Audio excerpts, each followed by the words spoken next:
call this beat Will Smith, cause it slaps hard. Hear it not when I pull up on your boulevard.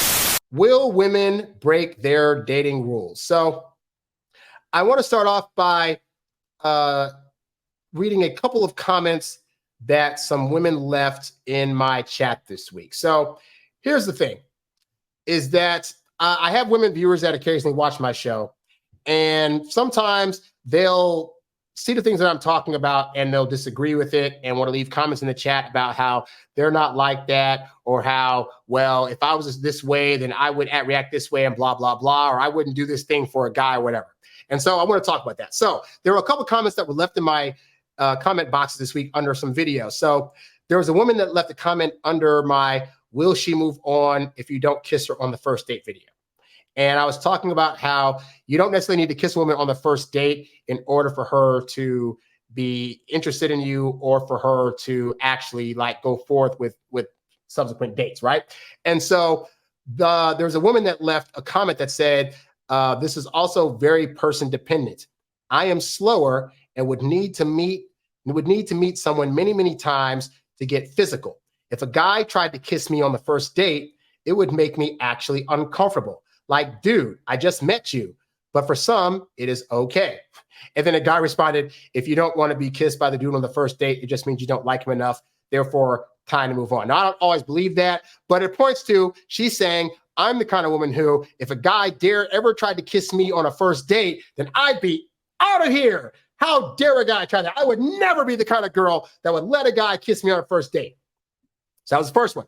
And then another woman comment under my video, she never initiates text. Is she pulling away? And that's a video where I said that basically if guys have this fear of, like, if a woman's not initiating text to them, that it means that she's starting to lose interest. And really could just mean that you're texting her too much, and that if you start to back away, then you'll find that women who have a high interest in you will in fact start initiating more text. And so this woman commented and said, if I said the last word in texting, meaning that she sent the last text, it's his turn. I'm a woman. I like the man to lead. Now, granted, I'll give her this, that I always tell guys that ultimately texting is a thing that's like a tennis match. When she sends one over, then you send one back. And ideally, it'll be like a back and forth situation. But that said, she's saying that as the woman, she likes the man to lead, and therefore she would never be the one to initiate a text. If she said the last word, she would never double text, and she would never try to reignite a conversation by texting him first. How dare she? Would never.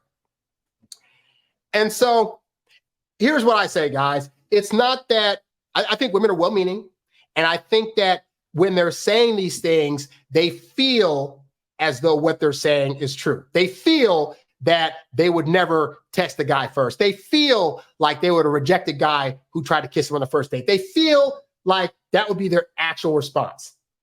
And what I'm here to tell you is that that is absolutely false. Because here's the thing.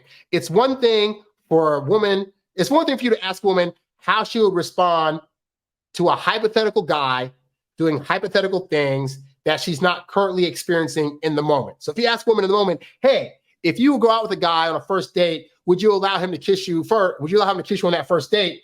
And her response is, oh, I wouldn't do that. I would think he was too forward. And I would be like, I need more time to get to know him. I would never do that.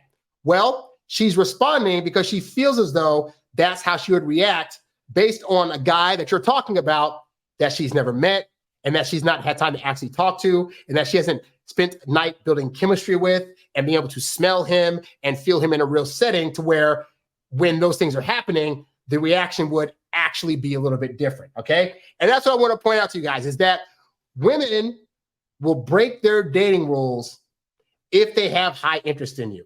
And for those of you younger guys here that maybe have not experienced what a woman having full-on high interest in you feels like, I will tell you that when a woman has high interest, any rules that she set up about the kind of guy she's going to date, or what she will or won't do in the dating process, or how long she's going to make guys wait to do certain things when she's out dating them, all those things are going to go out the window when a guy comes along that completely knocks her socks off, rocks her world, has everything that she's asking for on her list, and it will make her trip up and be like, it'll make her really reconsider how strongly she needs to hold to this list. All right. So I'm going to just give you a listing of just a few examples of dating rules that women have that they will break if they find a guy that they're highly interested in. And a lot of things on this list are also based on personal experiences of dating women who had certain things on their list that when it came to me, they're willing to overlook altogether. All right. So for starters, women have this thing of saying that they will never chase a man. They don't chase men. It's the guy's job to pursue. How dare he think that she should chase after him? And yet, there are plenty of videos out there of, like, for example, women at the gym that are going up to a guy and trying to start a conversation or saying, hey, I just want you to know, I think you're handsome or cute. I've been to plenty of parties whereby I'm minding my own freaking business and women are like walking around me and trying to come up to me and saying, hey, what's going on, stranger, or whatever. Like, and I think also it's important to note that a lot of the ways in which women are going to approach isn't going to be the way in which men think that a woman should approach. So what that means is that you're thinking her approaching would be like coming up to you saying, hi, handsome, we should go out sometime. Here's my number. But what it's going to actually look like is you're standing at a party and all of a sudden you just kind of see this one woman that's just kind of like orbiting around you and kind of like maybe walking behind you and then walking back this way towards you. And then maybe like walking up to the same food stand that you're at to get food at the same time that you are. Like, it doesn't seem like it to a guy, but that's her approaching. That is her chasing after you. And when a woman sees you and you have the right stats in her head that she's thinking, oh my God, he's got the right look, the right build, he smells good, all this other stuff. Trust me, a woman that used to be like, I would never chase a guy, will be trying to do everything she can to put herself in your orbit so you notice her, even if it means having to come up to you and start a random conversation like, hey, where's the bathroom? Or, hey, have you tried this food? I was thinking of getting it, but like blah, blah, blah, blah. Yeah, that's her chasing after you, guy. And that stuff will emphatically happen if she has high interest. Another example is women have this thing. Well, I heard so many women say, I would never, ever date a guy that doesn't have a car. Like, if he has no vehicles, how is he going to pick me up? I want to feel like the woman. I want a guy to drive me places. Hogwash. I went 4 years in California without a car. And I assure you during that time, my dating life was plentiful and plenty of women were more than happy to either pick me up or meet me somewhere. And I would just get there by way of bus. Like, they just cared that I wasn't trying to use them for their mode of transportation. And I wouldn't. I'd be like, hey, I'd catch a bus. I can get a ride from a friend. Like, I don't need you to pick me up. But just the fact that I was able to do that, me not having a car was now no longer a barrier for her to not date me. Okay. So all those women that are like, oh, you got to have a car. Again, if she has high interest, she will break that rule. Another rule, texting men first. Here's the thing you got to understand, guy. Women don't come across guys every day that they have a high interest in and they get plenty of attention, but not a lot of guys actually like really want to, like it doesn't really tickle their fancy. So when they meet a guy that is actually what she wants, then she's going to do what she can do to make sure that you know that she has high interest, including breaking her rule of I would never reach out. And she'll be the one to text you first after a date. Just wanted to say thanks again for that date. I had a really good time, because she wants you to know that she had a good time and that her contacting you is indicative of her trying to show further interest beyond just that date. Or her being like, hey, I'm just at work today. I'm just thinking about how you're doing. Like, some of you guys haven't seen that because you're so busy thinking you got to text all the time that you're not really looking at the fact that women will actually reach out to you if you are patient enough to see that that can actually happen. If you're not doing that, then that means that you're probably doing way too much early on in terms of you texting her, and you need to stop it. But because if you find out if you're texting less, they will start to text you more. So lay off the texting. Another thing, women will date a man that is significantly older and or younger than her. And I stress this because there are plenty of women that if you ask them head on, hey, you're 30 years old, would you date a 50-year-old? They're going to tell you, oh, no, disgusting, 20 years my senior, oh my God. Until they meet that 50-year-old who seems a little more younger and vibrant and can support her and can drive her places and can fly her places and can be really good in the bedroom and is not going to be, stressing over her all the time doing various things. Like, then it's like, oh, so now that I'm in the scenario and I'm seeing how this 50-year-old man is treating me and he's a real thing, then I can make this work. There are plenty of Hollywood starlets that get married to dudes that are like 20, 30, 40, 50 years older. And I know I use celebrity examples because they're the easiest to see, but that also happens in real life. There are real 50 and 60-year-old guys that are dating 25 and 30-year-olds, and getting them and wifing them up. Why? Because when it came to actually interacting with the guy, her rules of dating these way older guys go out the window. Same thing for women that are like, oh my God, I'm 40. I'd never date a guy that's 25 because what would my friends say? Until she meets that 25-year-old guy that's able to like rock her world and knock her socks off and is making her feel like her youthful self again, then yeah, she's going to break her rule and do that stuff. Okay. Other things here. Let's see.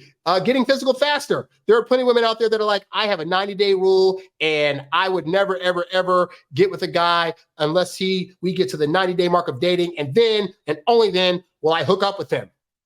But yeah, unless he's like a guy that is just oozing sex appeal and the girl recognizes that, oh my God, he could probably get any woman to sleep with him. If I don't do it soon, somebody else definitely will. And now she's got a decision to make. And that decision is, does she now break her rule and sleep with this guy, even though it's only been a day, a week, 2 weeks, a month? And more often than not, the answer is going to be yes. She's going to break that rule. Another rule, dating someone with a different religion. Ooh, you got like a Christian girl that meets this Hindu guy, this Jewish guy, and is thinking, oh, my family, we're heavy, hardcore Christian. And if I bring somebody home that's not that religion, it's going to be some kind of thing. Yeah. Until she interacts with them and realizes that his religion has some valid points that she hadn't thought about before. And also, again, really good time in the sack, made her laugh, listens to her. Because see, here's the thing, is that the tactile experience of meeting this other person and having him feel certain things is going to allow her to now want to adjust what she felt was a hardcore rule and be able to say, you know what? Is that a thing I have to stick to? I mean, ultimately, I'm in charge of what these rules are. So if I decide that this rule should no longer be a rule, then that's totally fine. I'll do that. And they'll do that, including for people that have a different religion, if she feels so inclined to do so. Another thing, dating a broke guy. Many women are like, I don't want to date a guy that's broke or has no money. I've been a broke guy. I've been a guy that was on somebody's couch and was still able to date women. I've been a guy that was living in his car and still able to date women. Like across the board, if you're making women feel the way that she wants to feel in a relationship, then, and granted, your money should, you should definitely get your money up. But I'm saying, don't think that that's a barrier to entry, because when she has high interest, she's going to overlook that and then also make excuses for why you don't have money and say, he's just getting himself together and I know he's going to make it one day and I want to stick by him and help him. So even that ends up being something that's not such a detriment when she has high interest. Another thing here is, another dating, women will actually change their mind about whether or not they want kids or not if they have a high interest. And I know this because as a guy that got a vasectomy, I had times where women that I was dating, they initially expressed wanting to have kids, and then they come across me where I'm like, I can't give you kids. And they continued to date me for a long period of time until like I ended it. And so what that says is that women live on this plane of like, depending on how the guy's making me feel, I'm going to be willing to adjust certain things. And so that's another thing of like, the rule of like, well, if I want kids and he doesn't want kids and I can't date him, well, that's not a hard, fast rule when you're making her feel all these other things that make her think, you know what, if I just went through life with this guy and it was just us, he treats me so well, I would totally do that. Like they won't change their mind about that. Now, I will say this, do not go into these dating situations assuming that if you want kids or don't want kids and she wants the opposite, that you can make it work. Like, don't ever assume that. I'm just telling you that women will be willing to break that rule, but that doesn't mean you should expect that to happen. All right. Another thing, proposing. Women have this hard, fast rule, like I would never propose to a guy if we're in a long-term relationship and he wants to marry me. Like it's masculine for the guy to get on the knee and ask for the woman, and the woman doing it is just too blah blah blah. I know so many couples who got married because the woman in part said, well, we should get married, or are we going to do this marriage thing? Or, hey, let me give you a ring. My mom and my dad, they got married because he got back from being in Korea for like a year and a half and came back and was like, hey, I'm moving to California. Do you want to move? And her response was, well, I'm not going to just move out there and be somebody's girlfriend. The only way I'll do that is if we were to get married. And then he was like, oh, okay. And then they got married. But who asked who? She brought up, we need to get married. And he just said, cool, let's do it. So, and they were married for 13 years until he died. Very happy marriage. So it's like, but again, women that have high interest will do that stuff. Now, obviously, as a guy, I'm gonna express to you that you're probably gonna want to be the one to propose. But what I'm saying is that women that have this hard, fast rule of the man's got to be the one to propose. Well, if a woman's been with a guy long enough and that's not happening, trust me, she will start saying things, mentioning things, doing things that are indicative of her wanting to get married, which means in essence, she's proposing to you. Just saying. Which also goes into number 10, which is like a rule that women have is like in a relationship, we got to have labels. If I'm the girlfriend, if we're going to be together, I got to be the girlfriend, I got to be the wife, yada, yada, yada. And there are so many women out there that will get with you and be willing to not have a title just because you treat them so well. All right. So what I'm saying is that all these hard, fast rules that women have for themselves, I got news for you, guy. When they have high interest, they will break their own rules because as infamously Doc Love used to say, high interest level cuts everything for a woman. Women don't come across guys that they're highly interested in every day. So when she comes across you and gets highly interested, all these rules that she has for herself that you think are so like prominent are going to fall to the wayside. Okay. And guys that are in relationships more often than not have experiences. They've experienced, like I have, for example, friends of mine I went to college with that are what I call short kings, like they're 5'6", 5'7" guys. And most women across the board have a rule: I'm not dating short guys. I would never date a guy that's under 6 feet. Man, these women, these guys that I'm friends with have girlfriends and wives that are like 5'11" and taller, like because they were able to see that how he treated her was more important than this rule she had about height, and that guys that were her height or taller weren't treating her as good. Okay, and this all goes back to the thing about feelings, right? Is that ultimately how you make a woman feel and your interactions with her are going to be a more determining factor for her about whether or not she sees you as potentially the person she gets with, more so than these arbitrary rules that, again, she's making these arbitrary rules based on guys that she's had no interaction with. Like she's just imagining, okay, random imaginary guy comes to me, what are my rules? And that guy, she can't smell, she can't feel, she can't interact with. It's an anomaly of a guy that I don't know, but if the guy comes along, I'm going to have him do these rules. And until she's actually face to face with a real in-person guy that she's able to interact with and feel like, oh, he's making me feel things, but he's not, he's a broke guy, or, oh, he doesn't have a car, but he's making me feel things that makes me feel like this could be a real relationship. She's going to more often than not go on her feelings versus these arbitrary rules she made up. You's a bad boy, but you can't stop, won't stop. You a high-earning, high-value, high-class man. You a high-earning, high-value, high-class man. You a high-earning, high-value, high-class man. You a high-class man. You a high-class man. You a high-earning, high-value, high-class